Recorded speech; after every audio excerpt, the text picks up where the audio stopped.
BA ਭਾਗ ਪਹਿਲਾ ਪੰਜਾਬੀ ਸਾਹਿਤ ਦੇ ਵਿਦਿਆਰਥੀਓ, ਤੁਹਾਡੇ ਪਾਠਕ੍ਰਮ ਵਿੱਚ ਸ਼ਾਮਲ ਕੀਤੀ ਗਈ ਪਾਠ ਪੁਸਤਕ ਇਕਾਂਗੀ ਯਾਤਰਾ, ਜਿਸ ਦੇ ਸੰਪਾਦਕ ਡਾਕਟਰ ਰਘਵੀਰ ਸਿੰਘ ਤੇ ਡਾਕਟਰ ਸਤੀਸ਼ ਕੁਮਾਰ ਵਰਮਾ ਹਨ। ਇਸ ਪਾਠ ਪੁਸਤਕ ਦੇ ਵਿੱਚ ਸ਼ਾਮਲ ਕੀਤੇ ਗਏ ਇਕਾਂਗੀਕਾਰ ਸੁਰਜੀਤ ਸੇਠੀ, ਉਹਨਾਂ ਬਾਰੇ ਆਪਾਂ ਅੱਜ ਗੱਲ ਕਰਨੀ ਹੈ। ਸੁਰਜੀਤ ਸੇਠੀ ਦੀ ਇਕਾਂਗੀ ਅਪਮਾਨ, ਇਸ ਦਾ ਵਿਸ਼ਾ ਵਸਤੂ, ਇਸ ਦੇ ਪਾਤਰ ਅਤੇ ਸੁਰਜੀਤ ਸੇਠੀ ਦੇ ਜੀਵਨ ਵੇਰਵੇ ਬਾਰੇ ਆਪਾਂ ਅੱਜ ਇਸ ਲੈਕਚਰ ਦੇ ਵਿੱਚ ਚਰਚਾ ਕਰਾਂਗੇ। ਨਾਲ ਹੀ ਇਸ ਇਕਾਂਗੀ ਦੇ ਵਿੱਚੋਂ ਆਉਣ ਵਾਲੇ ਛੋਟੇ ਪ੍ਰਸ਼ਨਾਂ ਦੇ ਉੱਤਰਾਂ ਦੀ ਵੀ ਆਪਾਂ ਚਰਚਾ ਕਰਾਂਗੇ। ਵਿਦਿਆਰਥੀਓ, ਸੁਰਜੀਤ ਦਾ ਜਨਮ 1 ਅਕਤੂਬਰ 1928 ਈਸਵੀ ਨੂੰ ਪਿੰਡ ਗੁੱਜਰਖਾਨਾ ਵਿਖੇ ਹੋਇਆ।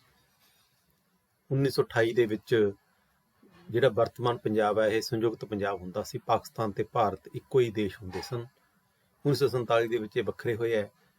ਉਦੋਂ ਪਹਿਲਾਂ ਪੰਜਾਬ ਸੰਯੁਕਤ ਪੰਜਾਬ ਹੁੰਦਾ ਸੀ ਤੇ ਗੁੱਜਰ ਖਾਨ ਪਿੰਡ ਹੈ ਜਿਹੜਾ, ਇਹ ਪਾਕਿਸਤਾਨ ਦੇ ਵਿੱਚ ਰਹਿ ਗਿਆ। ਪਹਿਲਾਂ ਇਹ ਭਾਰਤ ਦੇ ਵਿੱਚ ਹੁੰਦਾ ਸੀ, ਜਦੋਂ ਪਾਕਿਸਤਾਨ ਬਣ ਗਿਆ ਤਾਂ ਪੱਛਮੀ ਪੰਜਾਬ ਦੇ ਵਿੱਚ ਰਹਿ ਗਿਆ।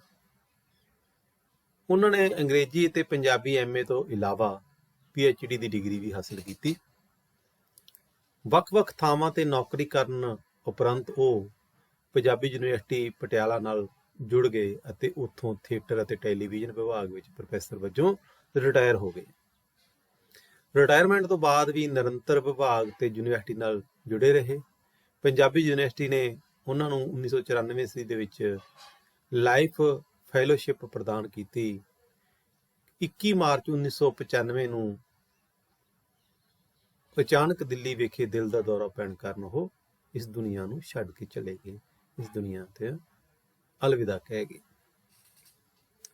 ਸੇਠੀ ਦੇ ਜਿਹੜੇ ਇਕਾਂਗੀ ਤੇ ਜਾਂ ਪੂਰੇ ਨਾਟਕ, ਉਹਨਾਂ ਦਾ ਵੇਰਵਾ ਇਸ ਤਰ੍ਹਾਂ। ਪਹਿਲਾਂ ਆਪਾਂ ਪੂਰੇ ਨਾਟਕਾਂ ਦੀ ਗੱਲ ਕਰਦੇ ਹਾਂ। ਕਾਫੀ ਹਾਊਸ, ਕੱਚਾ ਘੜਾ, ਕਾਦਰ ਯਾਰ, ਭਰਿਆ ਭਰਿਆ ਸਖਣਾ ਸਖਣਾ, ਕਿੰਗ ਮਿਰਜ਼ਾ ਤੇ ਸਪੇਰਾ, ਮਰਦ ਮਰਦ ਨੇ, ਤੀਵੀ ਤੀਵੀ ਨਹੀਂ, ਗੁਰਬਿਨ ਘੋਰ ਅੰਧਕਾਰ, ਨੰਗੀ ਰਾਤ, ਸੜਕ ਦਾ ਓਲਾ, ਮੇਰਾ ਮੁਰਸ਼ਿਦ ਮੋੜ ਲਿਆਓ, ਇਹ ਜ਼ਿੰਦਗੀ ਹੈ ਦੋਸਤੋ, ਦੇਵਤਿਆਂ ਦਾ ਥੀਏਟਰ, ਕੁਰਸੀ ਨਾਚ ਨਚਾਏ, ਪੈਂਬਲ ਬੀਚ ਤੇ ਲੌਂਗ ਗੁਆਚਾ, ਇਹ ਨਾਟ ਸੰਗ੍ਰਹਿ, ਨਾਟਕਾਂ ਤੋਂ ਬਿਨਾਂ, ਪਰਦੇ ਪਿੱਛੇ ਚੱਲਦੇ ਫਿਰਦੇ ਬੁੱਤ ਆਦਿ ਇਕਾਂਗੀ ਸੰਗ੍ਰਹਿ ਵੀ ਉਹਨਾਂ ਦੀ ਰਚਨਾ ਹੈ, ਉਹਨਾਂ ਨੇ ਲਿਖੇ। ਇਹ ਵਿਦਿਆਰਥੀਓ,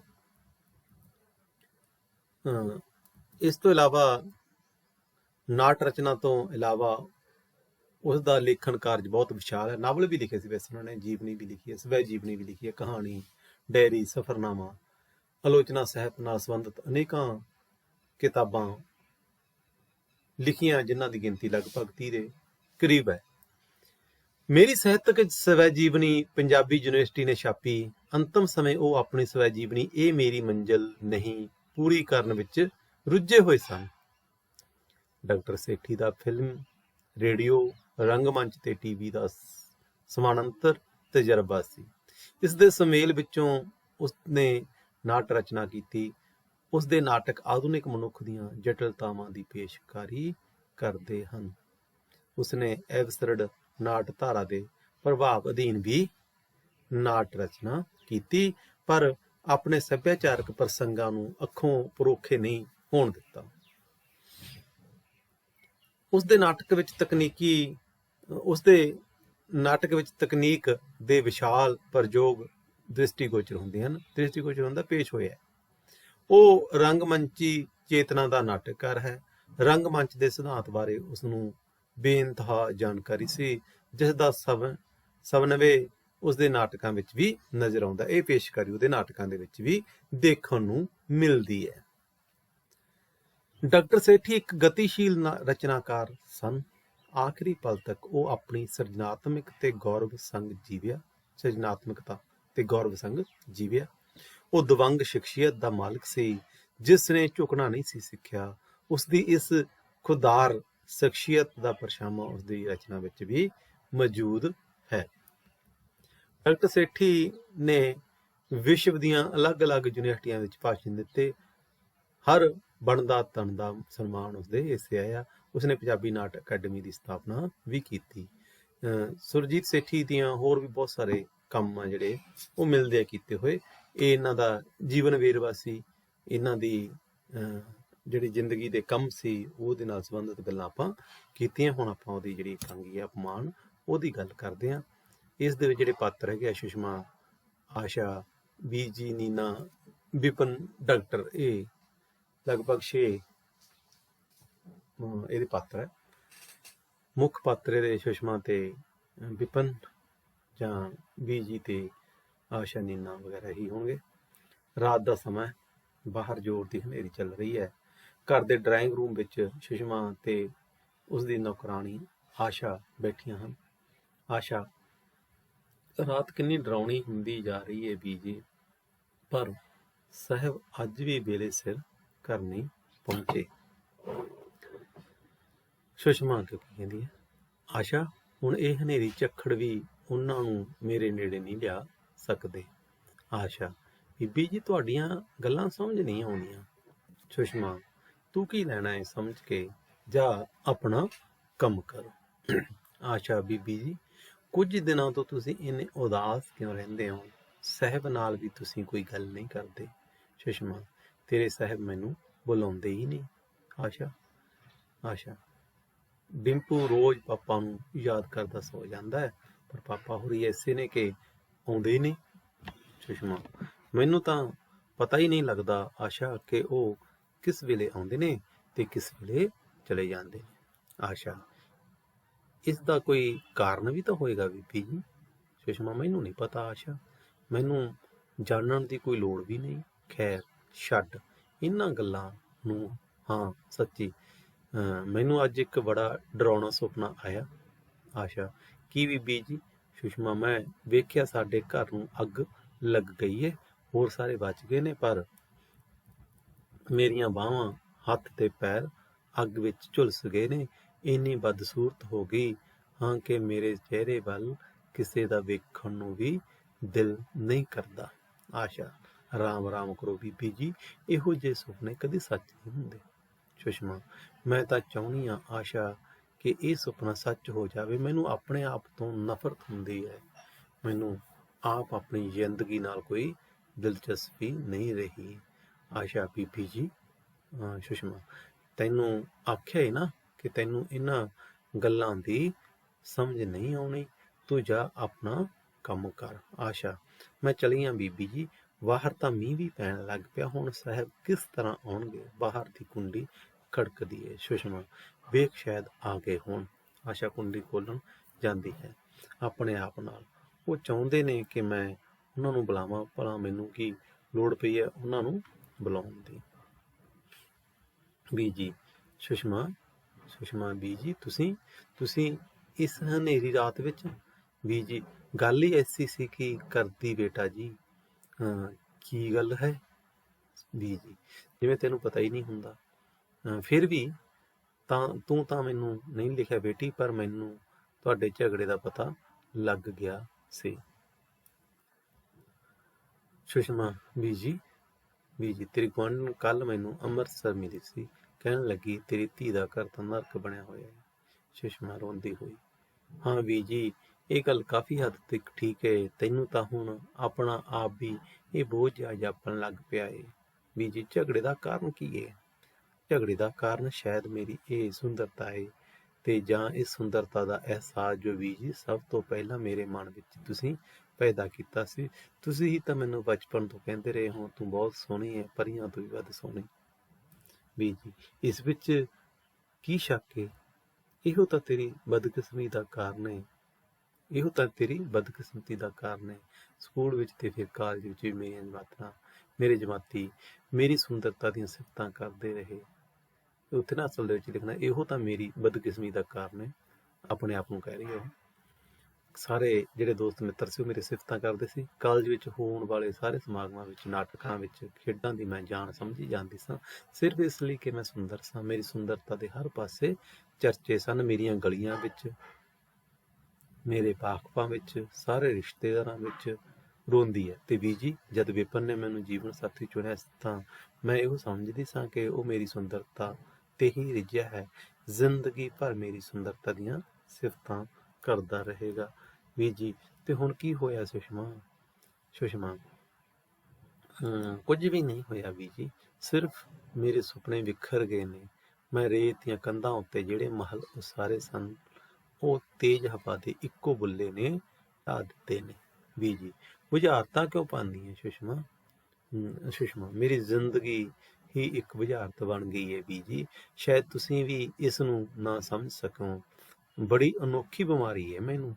ਇਸ ਦਾ ਇਲਾਜ ਵਿਪਨ ਕੋਲ ਸੀ, ਪਰ ਉਹ ਮੈਨੂੰ ਤੜਫਦੀ ਵੇਖ ਕੇ ਖੁਸ਼ ਹੁੰਦਾ ਹੈ। ਉਹ ਚਾਹੁੰਦਾ ਹੈ ਕਿ ਮੈਂ ਇਸੇ ਤਰ੍ਹਾਂ ਲੁਸ਼ਦੀ ਮਰ ਜਾਵਾਂ। ਹੋਰ ਕੋਈ ਇਸ ਬਿਮਾਰੀ ਨੂੰ ਨਹੀਂ ਸਮਝਦਾ ਜੀ, ਕੋਈ ਨਹੀਂ ਸਮਝਦਾ। ਜੀ ਕੁਛ ਦੱਸ ਵੀ ਤੇ।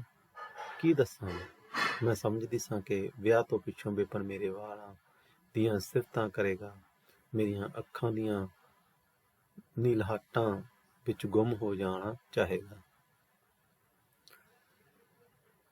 ਚੰਨ ਨਾਲ, ਕਮਲ ਦੇ ਫੁੱਲ ਨਾਲ ਮੇਰੀ ਤੁਲਨਾ ਕਰੇਗਾ। ਪਰ ਵਿਪਨ ਪੱਥਰ ਨਿਕਲਿਆ।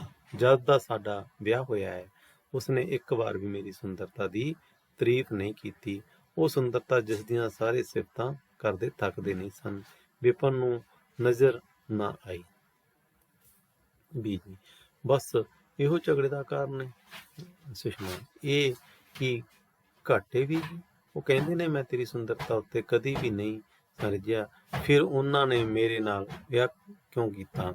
ਉਹ ਮੇਰੇ ਨਾਲ ਪੜ੍ਹਦੇ ਸਨ। 4 ਸਾਲਾਂ ਤੋਂ ਅਸੀਂ ਇੱਕ ਦੂਜੇ ਨੂੰ ਜਾਣਦੇ ਸਾਂ। ਫਿਰ ਉਹਨਾਂ ਨੂੰ ਧੋਖਾ ਕਿਵੇਂ ਲੱਗਾ? 3 ਸਾਲ ਸਾਡੇ ਵਿਆਹ ਨੂੰ ਹੋ ਗਏ ਨੇ। ਉਹਨਾਂ ਇੱਕ ਦਿਨ ਮੈਨੂੰ ਦਿਲੋਂ ਪਿਆਰ ਨਹੀਂ ਕੀਤਾ। ਜੀ ਮੈਂ ਹੁਣ ਇਹ ਘਰ ਛੱਡ ਕੇ ਚਲੀ ਜਾਵਾਂਗੀ। ਜੀ ਜਰਾ ਸਬਰ ਨਾਲ ਗੱਲ ਕਰ ਸੁਸ਼ਮਾ। ਹਾਂ ਡਿੰਪੂ ਦਾ ਕੀ ਹਾਲ ਹੈ? ਸੁਸ਼ਮਾ ਨਾਲ ਦੇ ਕਮਰੇ ਵਿੱਚ ਸੁੱਤਾ ਪਿਆ ਹੈ। ਡਿੰਪੂ? ਜੀ ਕਹਿ ਰਿਹਾ ਜਰਾ ਸਬਰ ਨਾਲ ਗੱਲ ਕਰ ਸੁਸ਼ਮਾ। ਹਾਂ ਡਿੰਪੂ ਦਾ ਕੀ ਹਾਲ ਹੈ? ਸੁਸ਼ਮਾ ਨਾਲ ਦੇ ਕਮਰੇ ਵਿੱਚ ਸੁੱਤਾ ਹੋਇਆ ਹੈ।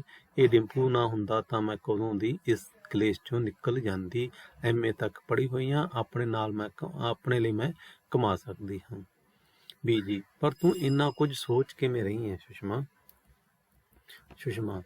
ਅੱਜ 10 ਦਿਨਾਂ ਤੋਂ ਉਹਨਾਂ ਨੇ ਘਰ ਖਾਣਾ ਨਹੀਂ ਖਾਧਾ, ਮੇਰੇ ਨਾਲ ਗੱਲ ਤੱਕ ਨਹੀਂ ਕੀ ਕਰਦੇ। ਪਤਾ ਨਹੀਂ ਕੀ ਸੋਚਦੇ ਰਹਿੰਦੇ ਨੇ।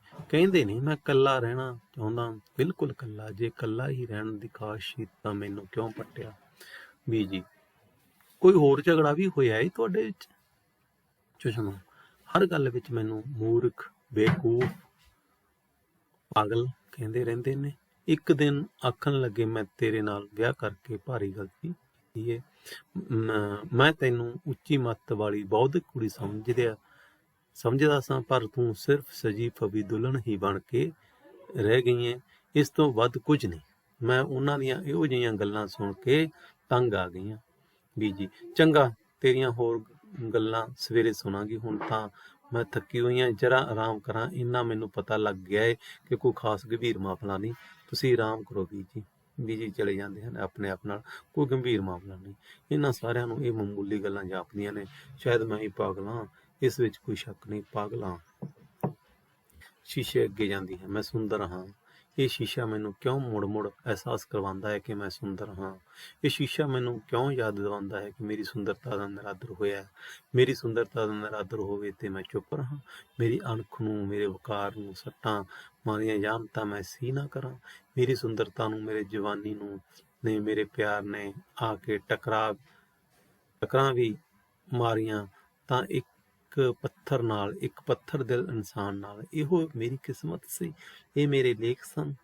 ਤੇ ਮੇਰੀ ਮਾਂ, ਮੇਰੀ ਸਕੀ ਮਾਂ ਵੀ ਮੇਰੇ ਦਿਲ ਦੀ ਹਾਲਤ ਨੂੰ ਨਹੀਂ ਸਮਝਦੀ। ਉਸ ਨੂੰ ਵੀ ਤੇ ਪਤਾ ਨਹੀਂ ਕਿ ਮੇਰੇ ਦਿਲ ਵਿੱਚ ਕੀ ਉਬਾਲ ਉੱਠ ਰਿਹਾ ਏ, ਕਿਹੋ ਜਿਹੀ ਬਗਾਵਤ ਖੜੀ ਹੋ ਗਈ ਏ ਮੇਰੇ ਦਿਲ ਵਿੱਚ। ਇਹ ਬਗਾਵਤ ਦੀ ਅੱਗ ਮੈਨੂੰ ਸਾੜ ਦੇਗੀ, ਇਸ ਘਰ ਨੂੰ ਸਵਾਹ ਕਰ ਦੇਗੀ। ਹਾਂ ਇਸ ਘਰ ਨੂੰ ਜਿਸ ਨੇ ਮੈਨੂੰ 3 ਸਾਲ ਰੱਜ ਕੇ ਸਾੜਿਆ ਹੈ। ਆਸ਼ਾ ਬਾਹਰ ਵੇਖ ਕੋਈ ਆਇਆ ਏ। ਆਸ਼ਾ, ਹੁਣ ਤਾਂ ਸਾਹਿਬ ਹੀ ਹੋਣਗੇ। ਸੁਸ਼ਮਾ, ਨਹੀਂ, ਇਸ ਤਰ੍ਹਾਂ ਉਹ ਦਰਵਾਜ਼ਾ ਨਹੀਂ ਖੜਕਾਉਂਦੇ। ਨੀਨਾ, ਭਾਬੀ, ਵੀਰ ਜੀ ਨਹੀਂ ਆਏ। ਸੁਸ਼ਮਾ, ਨੀਨਾ ਤੂੰ? ਨੀਨਾ, ਮੈਂ ਹੁਣੇ ਹੀ ਗੱਡੀਓਂ ਉਤਰੀ ਹਾਂ। ਰਸਤੇ ਵਿੱਚ ਪਲਾਜ਼ਾ ਕੋਲ ਮੈਂ ਵੀਰ ਜੀ ਨੂੰ ਵੇਖਿਆ, ਕਹਿਣ ਲੱਗੇ ਤੂੰ ਚੱਲ, ਮੈਂ ਤੇਰੇ ਤੋਂ ਪਹਿਲਾਂ ਹੀ ਘਰ ਪਹੁੰਚ ਜਾਵਾਂਗਾ। ਉਹਨਾਂ ਕੋਲ ਸਕੂਟਰ ਜੋ ਹੈ, ਮੈਂ ਸੋਚਿਆ ਸ਼ਾਇਦ ਪਹੁੰਚ ਹੀ ਗਏ ਹੋਣ। ਸੁਸ਼ਮਾ, ਨਹੀਂ, ਉਹ ਅਜੇ ਨਹੀਂ ਆਏ, ਸ਼ਾਇਦ ਹਾਂ ਕੁਝ ਹੋਰ ਸਮਾਂ ਵੀ ਨਾ ਆਉਣ। ਤੂੰ ਬੈਠ ਨੀਨਾ। ਕਿਉਂ ਭਾਬੀ, ਉਹ ਕਿਉਂ ਨਹੀਂ ਆਉਣਗੇ? ਤੇ ਵੀਰ ਜੀ ਹੁਣ ਦੇਰ ਨਾਲ ਹੀ ਘਰ ਆਉਂਦੇ ਨੇ। ਕਦੋਂ ਤੋਂ? 10-15 ਦਿਨਾਂ ਤੋਂ। ਮੈਂ ਉਹਨਾਂ ਨੂੰ ਅੱਜ ਪੁੱਛਾਂਗੀ ਭਲਾ ਇਹ ਕੀ ਹੋਇਆ। ਇਸ ਵੇਲੇ ਰਾਤ ਦੇ 11 ਵੱਜ ਚੁੱਕੇ ਨੇ। ਮੇਰੀ ਗੱਡੀ 2.5 ਘੰਟੇ ਲੇਟ ਸੀ। ਪਿਤਾ ਜੀ ਤੇ ਮਾਤਾ ਜੀ ਦਾ ਕੀ ਹਾਲ ਹੈ? ਨੀਨਾ, ਸਭ ਠੀਕ ਨੇ। ਤੂੰ ਛੁੱਟੀਆਂ ਕੈਸੀਆਂ ਗੁਜ਼ਾਰੀਆਂ? ਸੁਸ਼ਮਾ ਨੂੰ ਪੁੱਛਦੇ। ਨੀਨਾ, ਬਸ ਝੱਟ ਹੀ ਗੁਜ਼ਰ ਗਈਆਂ। ਸੁਸ਼ਮਾ, ਸੁਣਾ ਫਿਰ, ਤੇਰੀ ਗੱਲਬਾਤ ਪੱਕੀ ਹੋਈ ਕਿ ਨਹੀਂ? ਕਿਹੜੀ ਭਾਬੀ? ਤੇਰੇ ਵਿਆਹ ਵਾਲੀ। ਨੀਨਾ, ਇਹ ਕੀ ਗੱਲ ਛੇੜ ਦਿੱਤੀ ਏ? ਸੁਸ਼ਮਾ, ਲੈ, ਮੇਰੇ ਕੋਲੋਂ ਕਿਉਂ ਸ਼ਰਮ ਕਰਦੀ ਏ? ਨੀਨਾ, ਨਹੀਂ ਭਾਬੀ, ਤੈਨੂੰ ਪਸੰਦ ਏ ਨਾ ਉਹ? ਨੀਨਾ, ਹਾਂ। ਤੂੰ ਵੀ ਉਹਨੂੰ ਪਸੰਦ ਏ? ਤੇ ਹੋਰ ਨਹੀਂ। ਨੀਨਾ, ਤੈਨੂੰ ਯਕੀਨ ਹੈ ਉਹ ਤੇਰੀ ਸੁੰਦਰਤਾ ਨੂੰ ਪਸੰਦ ਕਰਦਾ? ਨੀਨਾ, ਹਾਂ ਭਾਬੀ। ਤੈਨੂੰ ਕਿਵੇਂ ਪਤਾ? ਨੀਨਾ, ਪਤਾ ਏ। ਕਿਵੇਂ? ਉਹ ਮੈਨੂੰ ਕਈ ਵਾਰੀ ਮਿਲ ਚੁੱਕਾ ਹੈ ਤੇ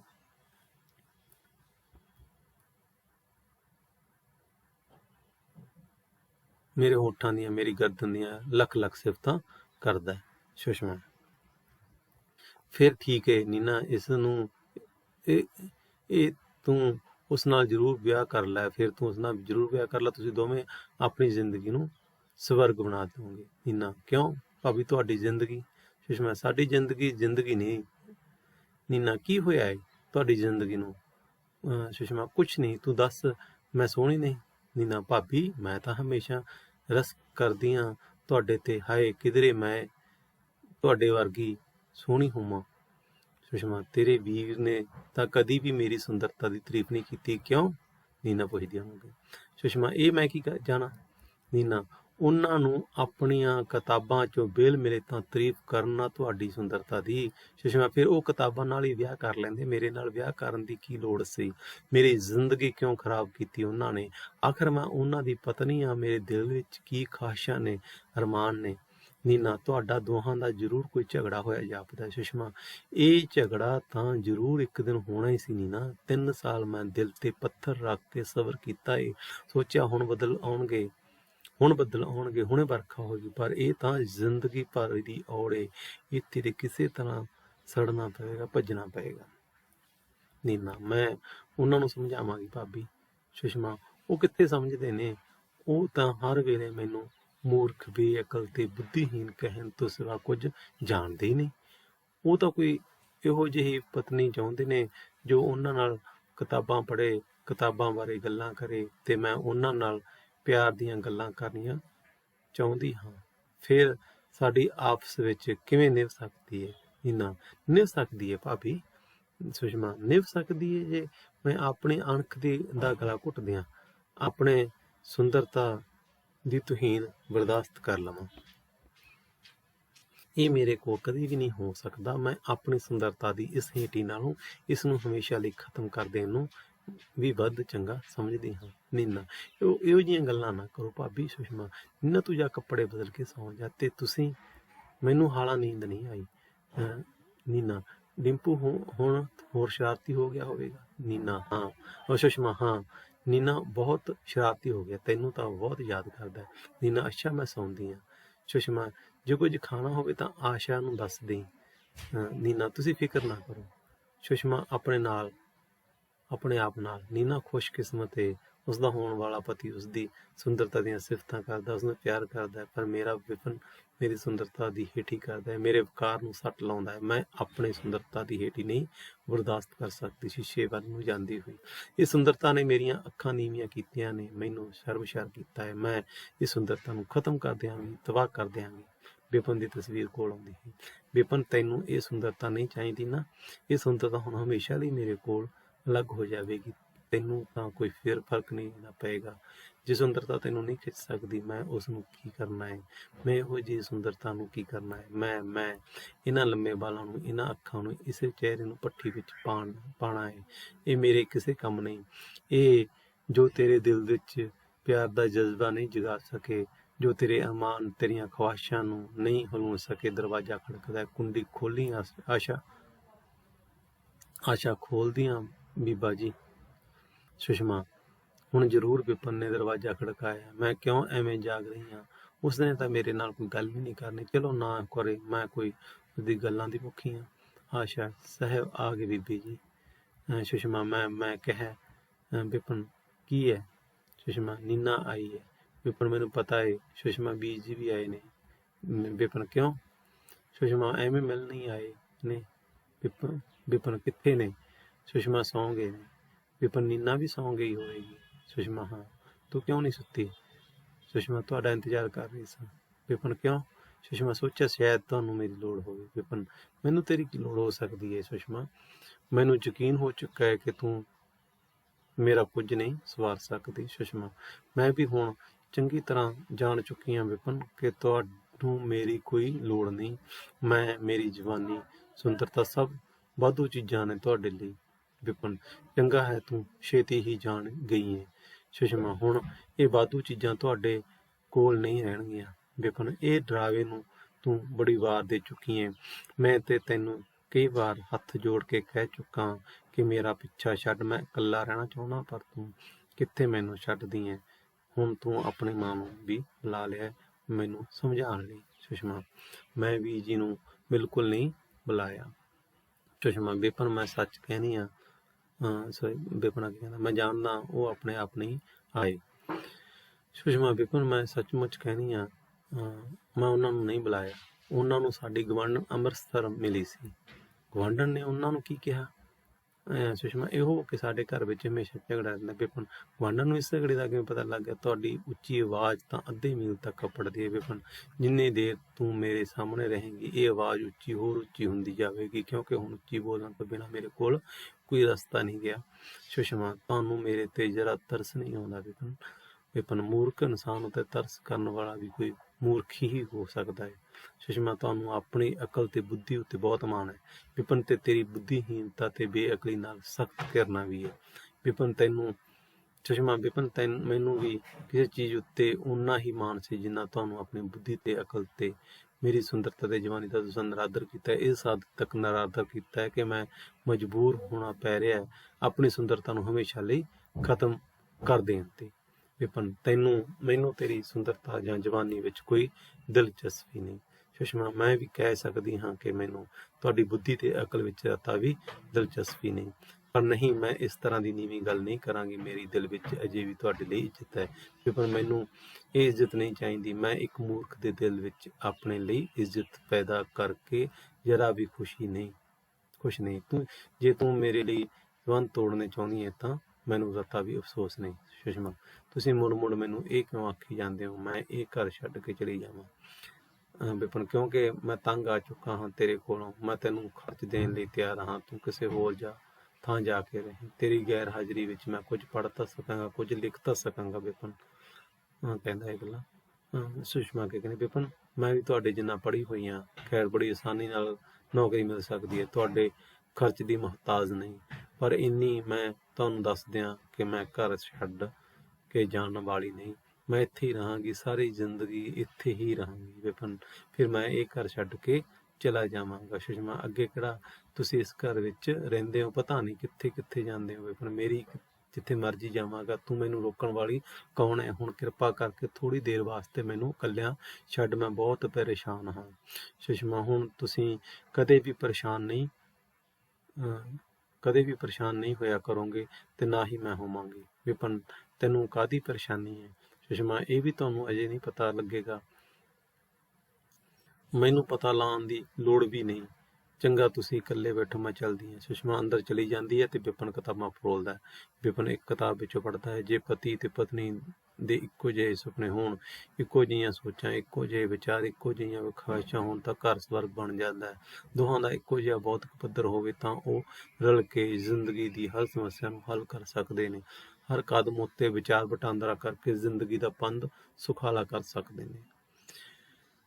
ਕਿਤਾਬ ਬੰਦ ਕਰਕੇ ਉੱਠ ਖੜਾ ਹੁੰਦਾ। ਮੈਂ ਵੀ ਇਹੋ ਕੁਝ ਸੋਚਿਆ ਸੀ। ਮੈਂ ਸੁਸ਼ਮਾ ਨੂੰ ਇੱਕ ਬੁੱਧੀਮਾਨ ਲੜਕੀ ਸਮਝਿਆ ਸੀ, ਇਸੇ ਲਈ ਉਸ ਨਾਲ ਵਿਆਹ ਕੀਤਾ ਸੀ, ਪਰ ਉਹ ਪ੍ਰੇਮ ਪਿਆਰ ਜਿਹੇ ਵਿਚਕਾਨਾ ਜਜ਼ਬਿਆਂ ਤੋਂ ਉੱਪਰ ਨਹੀਂ ਉੱਠ ਸਕੀ। ਉਹ ਹਮੇਸ਼ਾ ਮੈਨੂੰ ਆਪਣੀ ਸੁੰਦਰਤਾ ਦਾ ਪੁਜਾਰੀ ਬਣਾਉਣ ਦੀ ਕੋਸ਼ਿਸ਼ ਕਰਦੀ ਰਹੀ ਹੈ, ਪਰ ਮੈਂ ਇਹੋ ਜਿਹੀ ਸੁੰਦਰਤਾ ਤੋਂ ਬਹੁਤ ਉੱਚੀ ਸੁੰਦਰਤਾ ਦਾ ਆਸ਼ਿਕ ਹਾਂ। ਬੇਵਕੂਫ ਹੈ, ਮੂਰਖ ਹੈ ਸੁਸ਼ਮਾ, ਬੁੱਧੀਹੀਨ, ਇੱਕਦਮ ਅੰਦਰ ਖੱਪ ਪੈਂਦੀ ਹੈ ਸੁਸ਼ਮਾ ਦੀਆਂ ਆਵਾਜ਼ਾਂ ਆਉਂਦੀਆਂ ਹਨ, ਚੀਕਾਂ ਤੇ ਆਵਾਜ਼ਾਂ ਉੱਚੀਆਂ ਹੁੰਦੀਆਂ ਹਨ। ਆਸ਼ਾ ਸਾਹਿਬ ਬੀਬੀ ਜੀ। ਵਿਪਨ ਅੱਗੇ ਕਹਿੰਦਾ ਕੀ ਹੈ? ਆਸ਼ਾ ਬੀਬੀ ਜੀ ਨੇ ਸਟੋਪ ਉੱਤੇ ਆਪਣੇ ਮੂੰਹ ਸਾੜ ਲਿਆ। ਵਿਪਨ ਮੂੰਹ ਸਾੜ ਲਿਆ? ਜਾਣ ਬੁੱਝ ਕੇ ਸਾੜ ਲਿਆ? ਪਤਾ ਨਹੀਂ, ਚਲੋ ਵੇਖੋ ਉਹਨਾਂ ਨੂੰ ਆਉਂਦਾ ਹੁਣੇ। ਆਸ਼ਾ ਅੰਦਰ ਵੱਲ ਜਾਂਦੀ ਹੈ ਤੇ ਨੀਨਾ ਨੱਸੀ ਆਉਂਦੀ। ਨੀਨਾ ਵੀਰ ਜੀ ਜਲਦੀ ਅੰਦਰ ਚਲੋ, ਭਾਬੀ ਜੀ ਦਾ ਚਿਹਰਾ ਬਿਲਕੁਲ ਸੜ ਗਿਆ, ਡਾਕਟਰ ਨੂੰ ਟੈਲੀਫੋਨ ਕਰੋ। ਵਿਪਨ ਮੈਂ ਡਾਕਟਰ ਨੂੰ ਟੈਲੀਫੋਨ ਕਰਾਂ ਕਿ ਅੰਦਰ ਜਾਵਾਂ? ਤੁਸੀਂ ਡਾਕਟਰ ਨੂੰ ਟੈਲੀਫੋਨ ਕਰੋ। ਵਿਪਨ ਟੈਲੀਫੋਨ ਘੁਮਾਉਂਦਾ। ਹੈਲੋ ਡਾਕਟਰ ਗੁਪਤਾ, ਮੈਂ ਵਿਪਨ ਬੋਲ ਰਿਹਾ, ਤੁਹਾਨੂੰ ਇਸ ਵੇਲੇ ਤਕਲੀਫ ਦੇ ਰਿਹਾ, ਜਰਾ ਛੇਤੀ ਨਾਲ ਪਹੁੰਚੋ, ਮੇਰੀ ਵਾਈਫ ਦਾ ਸਟੋਪ ਨਾਲ ਚਿਹਰਾ ਸੜ ਗਿਆ।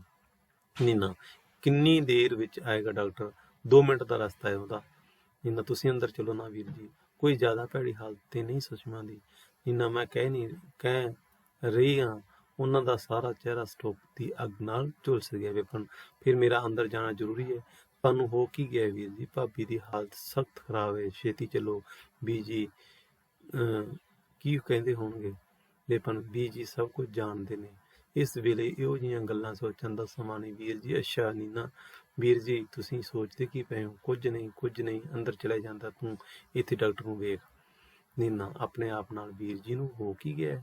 ਤੇ ਭਾਬੀ ਨੇ ਸ਼ਾਇਦ ਜਾਣ ਕੇ ਆਪਣੇ ਚਿਹਰੇ ਨੂੰ ਸਾੜ ਲਿਆ। ਡਾਕਟਰ ਸਾਹਿਬ ਅੰਦਰ ਚਲੋ। ਝਾਟੀ ਵਿਪਨ ਬਾਹਰ ਆਉਂਦਾ। ਮੈਂ ਨਹੀਂ ਵੇਖ ਸਕਦਾ। ਤੁਸੀਂ ਬਾਹਰ ਕਿਉਂ ਆ ਗਏ ਹੋ ਵੀਰ ਜੀ? ਨੀਨਾ ਮੈਂ ਸੁਸ਼ਮਾ ਨੂੰ ਨਹੀਂ ਵੇਖ ਸਕਦਾ, ਮੈਂ ਉਸਦਾ ਚਿਹਰਾ ਨਹੀਂ ਵੇਖ ਸਕਦਾ। ਤੁਸੀਂ ਭਾਬੀ ਕੋਲ ਬੈਠੋ ਵੀਰ ਜੀ। ਨਹੀਂ ਮੈਂ ਉਹਦੇ ਕੋਲ ਨਹੀਂ ਬੈਠ ਸਕਦਾ ਨੀਨਾ, ਮੈਂ ਉਹਦੇ ਵੱਲ ਨਹੀਂ ਵੇਖ ਸਕਦਾ।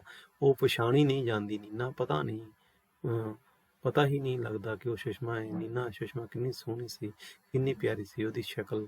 ਨੀਨਾ ਤੁਹਾਨੂੰ ਡਾਕਟਰ ਸਾਹਿਬ ਅੰਦਰ ਬੁਲਾ ਰਹੇ ਨੇ ਵੀਰ ਜੀ। ਤੈਨੂੰ ਕਿਹਾ ਹੀ ਨਾ, ਮੈਂ ਅੰਦਰ ਨਹੀਂ ਜਾ ਸਕਦਾ, ਮੈਂ ਉਹਨੂੰ ਨਹੀਂ ਵੇਖ ਸਕਦਾ, ਮੈਂ ਉਹਨੂੰ ਆਪਣੇ ਆਪ ਵੀ ਨਹੀਂ ਵਿਖਾ ਸਕਦਾ। ਨੀਨਾ ਆਪਣਾ ਆਪ ਵੀ ਨਹੀਂ ਵਿਖਾ ਸਕਦਾ ਵੀਰ ਜੀ। ਮੈਂ ਪਾਗਲਾਂ ਵਾਲੀਆਂ ਗੱਲਾਂ ਕਰ ਰਿਹਾ ਹਾਂ। ਇਹੋ ਜਿਹੀ ਕਹਿਣਾ ਚਾਹੁੰਦੀ ਹੈ ਨਾ ਤੂੰ? ਨੀਨਾ ਹਾਂ ਮੈਂ ਪਾਗਲਾਂ ਵਾਲੀਆਂ ਗੱਲਾਂ ਕਰ ਰਿਹਾ ਹਾਂ, ਮੈਂ ਪਾਗਲ ਹਾਂ। ਉਹ ਕਿਤਾਬ ਹੱਥ ਵਿੱਚ ਫੜਦਾ ਹੈ। ਇਹ ਕਿਤਾਬ ਦਾ ਲੇਖਕ ਵੀ ਪਾਗਲ ਹੈ, ਇਸ ਨੇ ਸਭ ਕੁਝ ਬਕਵਾਸ ਲਿਖਿਆ ਹੈ। ਮੈਂ ਪਾਗਲ ਹਾਂ ਸੁਸ਼ਮਾ ਦੀ ਬਰਬਾਦੀ ਦਾ। ਸੁਸ਼ਮਾ ਮੈਨੂੰ ਮਾਫ ਕਰ ਦੇ। ਹੇਠਾਂ ਡਿੱਗ ਪੈਂਦਾ, ਪਰਦਾ ਵੀ ਨਾਲ ਡਿੱਗਦਾ। ਸੋ ਵਿਦਿਆਰਥੀਓ, ਇਸ ਇਕਾਂਗੀ ਦੇ ਵਿੱਚ ਸੁਸ਼ਮਾ ਤੇ ਵਿਪਨ 2 ਪਾਤਰ ਹੈ। ਇਹਨਾਂ ਦੀ ਆਪਸ ਦੇ ਵਿੱਚ ਜਿਹੜੀ ਮਿਸਅੰਡਰਸਟੈਂਡਿੰਗ ਆ ਉਹਦੇ ਬਾਰੇ ਚਰਚਾ ਕੀਤੀ ਹੈ ਇਕਾਂਗੀਕਾਰ ਨੇ। ਤੁਸੀਂ ਇਹਨੂੰ ਧਿਆਨ ਨਾਲ ਦੇਖੋ, ਲੈਕਚਰ ਸੁਣੋ ਸਾਰਾ। ਇਹਦੇ ਵਿੱਚ ਇਹਨਾਂ ਦੋਨਾਂ ਕਰੈਕਟਰਾਂ ਦਾ ਚਰਚਾ ਕਰਾਂਗੇ ਆਪਾਂ। ਇੱਕ ਤਾਂ ਵਿਪਨ ਦੀ ਪਾਤਰ ਚਿੱਤਰਨ ਤੇ ਨਾਲ ਹੀ ਜਿਹੜਾ ਹੈਗਾ ਸੁਸ਼ਮਾ ਦਾ ਪਾਤਰ ਚਿੱਤਰਨ। ਇਹ ਬਹੁਤ ਮਹੱਤਵਪੂਰਨ ਦੋਨੇ ਕੁਐਸਚਨ।